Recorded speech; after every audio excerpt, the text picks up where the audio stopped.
Good morning, students. Myself Abhishek Sharma from Mount Litra Z School, Jhansi. Today we are continuing with the first chapter of class 12th Indian Economic Development, that is Indian economy on the eve of independence.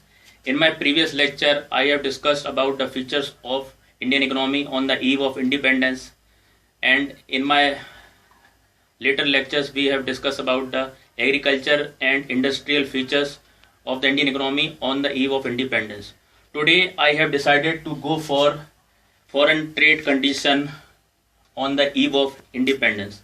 As you are seeing on my white board, I have mentioned 3 points: net exporter of primary product, second, monopoly control of India's foreign trade, and third, surplus trade. India has acquired eminence in the area of foreign trade since ancient times. The Romans used to call India the sink of world's bullion, but the British rule in India brought to end to it.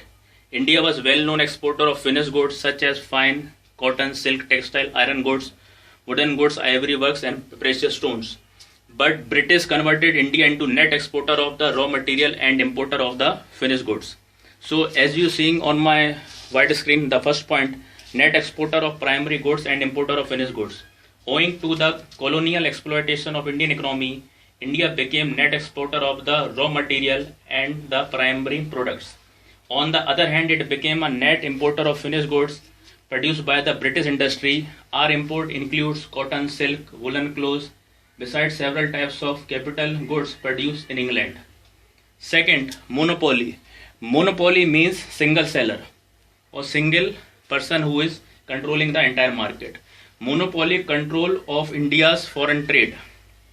During the British rule, export and import of the country came under monopoly control of the British government.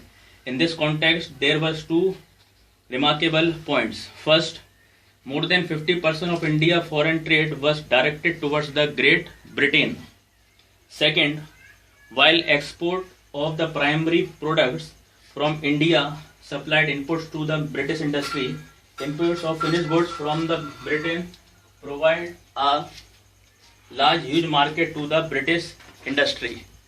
My third point, which you are seeing on my whiteboard, is surplus trade, but only to the benefit of the Britishers. Amazingly, during the British regime, our export exceed our import.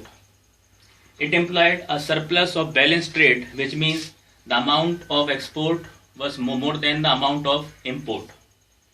But note these points very carefully, which I am going to tell you, that this surplus was owing largely to the export of primary goods, not to the industrial goods, which is a sign of a completely economic backwardness. Second, the trade surplus was not used for the growth and the development of the country. Instead, it was used to meet the administrative expenses of the British government in India and expenses of war fought by the British government outside the India. Third, administrative and war expenses lead to a huge drain of wealth from India. It also compounded the backwardness of the Indian economy. Huge administrative expense was incurred by the British government to manage their colonial rule in entire India.